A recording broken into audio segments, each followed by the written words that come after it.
is the first pitch of Cathedral Peak. It's buttress, and it's actually starting to get a little dusk. So we're going to be climbing this thing, if we make it, mostly at night. So let me give you an idea. You can see a pretty sunset, at least on the west faces of the mountains on the other side of us.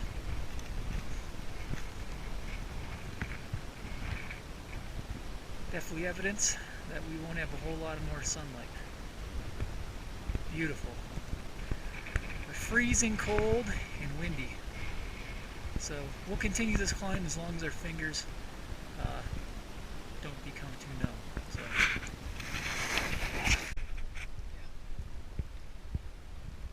We're at the top of pitch 2. We're on Cathedral Peak.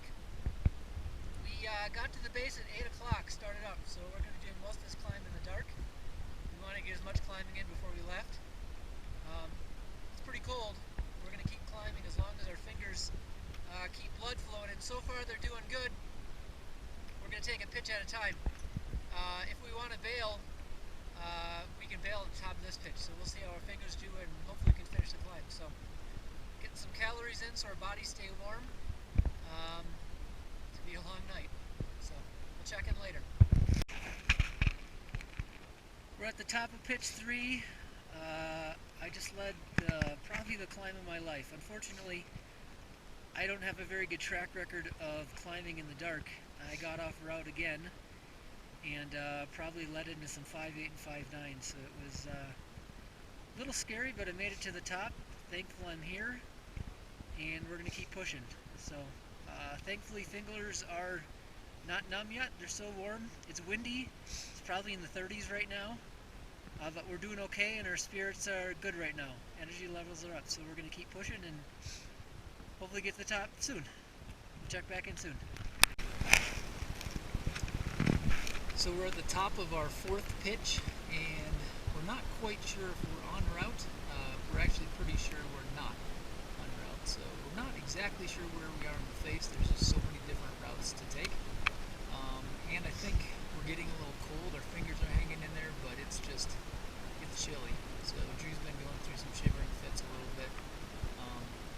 If you're watching this, remind us it's not a good idea to climb up there. So we're in good shape, decent spirits, but I think we're going to try to find the quickest, fastest, and easiest route off this thing, and just call it quits. So we're not looking to summit, we're just looking to exit and bail. So hopefully we can find that soon. We'll do a little bit of investigating.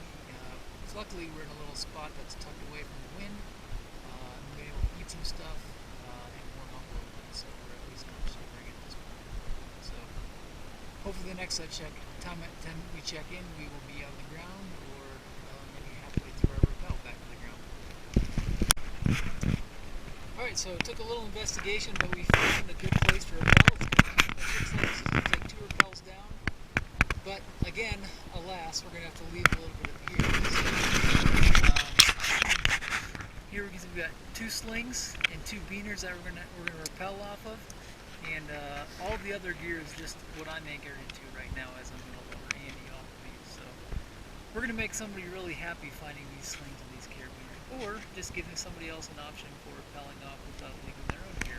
So we should be on the ground, I don't know, maybe in a half an hour. Hopefully. Spirits are high.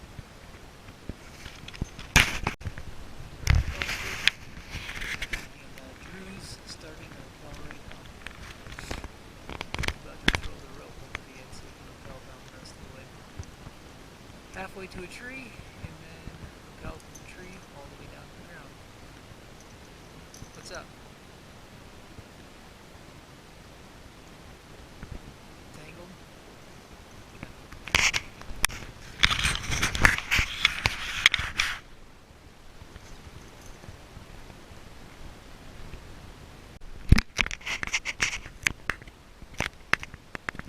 That little light up there, you're watching Aaron rappel. This is our last rappel down to the base. Get our feet on solid ground.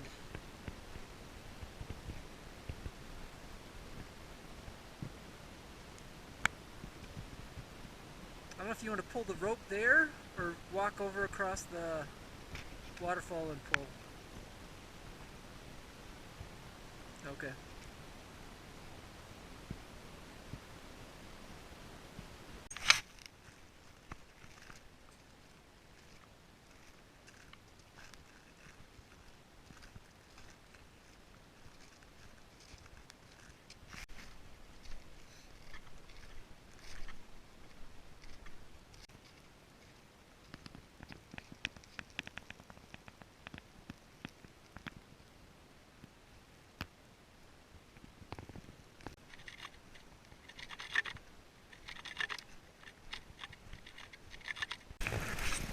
So just to give you an idea of how cold it really was last night, this might be.